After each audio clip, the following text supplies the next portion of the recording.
On today's episode on Messianic Course of Discipleship, Fiona Sorbala will be talking on fellowship. God is so good, isn't he? We're continuing in the section of our Messianic course on discipleship in relational habits. And as we dig into this series, today I want to talk about fellowship, what it is and what it isn't. Mind you, I might give that a miss. But what it really means for us here in Beit SHALOM, both as individuals and as a community.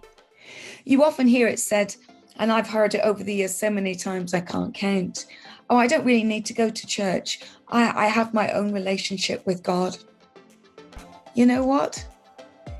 We do have a tendency to treat our relationship with God not as it should be, which is first and foremost a relationship between you and Adonai, but then we treat it as private.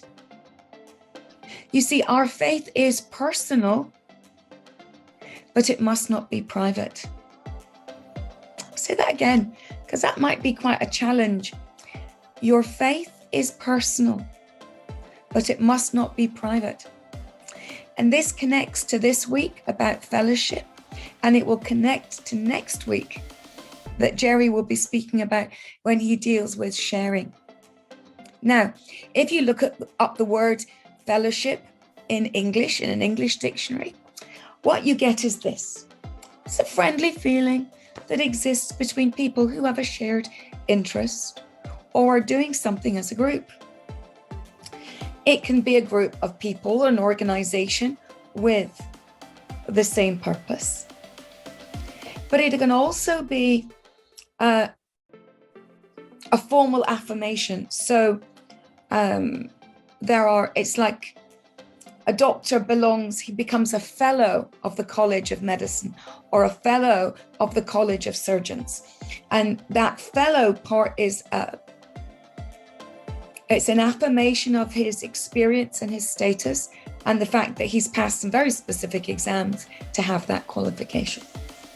But if you look it up in the Greek dictionary, well, the Greek word is koinonia. And Thayer's has a list of words that describe what koinonia means. Fellowship, association, participation, communication, social intercourse, talking, and intimacy. And you see that these words all require another individual. Now you might say, well, that other individual is God. I don't need anybody else. But that's not what the scripture is going to teach us. The fellowship, the association, the participation, the communication, the social intercourse, and the intimacy are not just between this way, you and the Lord, but between you and other believers. These are the words that describe fellowship. And as I said, fellowship is not a single person's occupation. It's a community sport.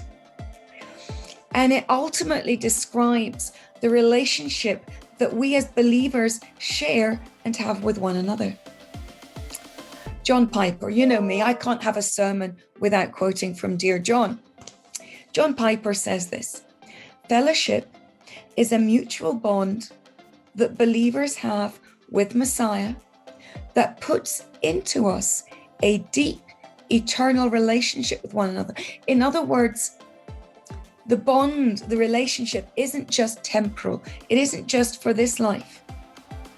Our relationship extends into eternity, not just because God is involved, but because we will all see each other again in glory. Now, 1 John 1, verses 3 to 4. 1 John 1, verses 3 to 4. What we have seen and heard, and proclaim also to you, that you may have fellowship with us.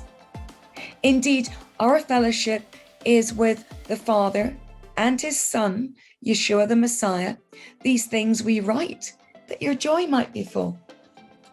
Here we discover again, fellowship isn't just believer to God, but believer to God and to one another. It's a three-way split.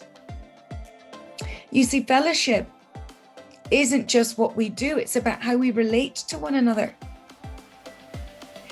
And at its very heart, true fellowship has God at its very center.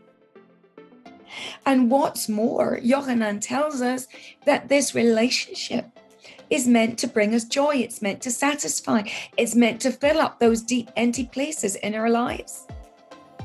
Because yes, God fills up many of those places, but he leaves space because he wants us to need one another, to be a body, not a group of disparate individuals who happen to meet on Zoom or happen to meet in Beit Sar Shalom when we have our own venue again. And it's this awareness of Adonai, of Messiah, at the very center of our lives, at the center of our relationships with one another, that is meant to lead to joy. And of course, Moses, Moisés, when he's writing in Deuteronomy 16 and he's talking about Sukkot, he talks about the 7 days that you will keep the feast to the Lord your God. That's Deuteronomy 6:15. At the place that the Lord will choose, because the Lord your God will bless you in all your produce and in all the work of your hands. And here, get this, so that you will be altogether joyful. Here we have the heart of God. He wants us to be joyful. Anyway, let's get back to this biblical concept of fellowship. And to do this, we need to go all the way back to the sacrificial system that Adonai instituted right back at Mount Sinai. I want to look at what most traditions call the peace offering. But the Tree of Life, the Messianic version, very interestingly, uses the expression and calls it a fellowship offering, even though the root word in Hebrew is shalom. Shalom is wholeness, completeness. And I think they've chosen this word because they want us to get the point that peace comes as a result of relationship with God and with one another. So what's the deeper meaning, or what's the point of the offering? Well, the fellowship offering, the peace offering, was voluntary. And it was given for three main reasons. Basically, it was a way of thanking God for his goodness and his sustenance. Sometimes it accompanied a vow. And it was often a partner to the thank offering. Now, I did like a Jewish commentator who said, well, of course, if the farmer wanted to have meat for dinner and invite some guests, he would do a peace offering. Why? Well, not only was it a way of expressing thankfulness to God and reflecting the shalom that exists between the individual and Adonai. So, as I said, the peace offering expresses thankfulness to God, but reflects the shalom that exists between the individual and Adonai, and also the individual and the community. So when you brought your your peace offering, you could bring a male or a female animal, and first of all, its blood was splashed on the altar. The fat, the kidneys, and some of the entrails were burned as an offering before the Lord, a fragrant offering, I might add. God thought and said that the peace offering was fragrant. When that smoke went up, it blessed the heart of God. The priests would take their share, the breast of the animal and the right thigh, and the offerer took home the rest for dinner. And it ends, of course, with everybody going home. And the thing about the peace offering was, it wasn't just about offering in the tabernacle or later in the temple, but it was about what happened at home afterwards when you got together to eat the rest of the offering. And it reminded me that it was a celebration that put God at its center. And by sharing this meal together, the family were making it special. Do you remember way back when we were doing the book of Corinthians, we were told that you could not eat the meat that had been offered to idols. Now, Rav Shaul wasn't saying that you couldn't eat the meat in the market, because the meat in the market had all come from the temple, but not all of it was offered to idols, just like the offering that we're talking about here in the peace offering. Only the kidneys and the fat and some other bits were given as an offering to God. The priest took their share and the offerer took the rest home for dinner. Now that's what's happening in the pagan world as well. They would take their offering, it would be sacrificed, and they would take part of it home to consume, and that there was blessing in consuming or eating the offering.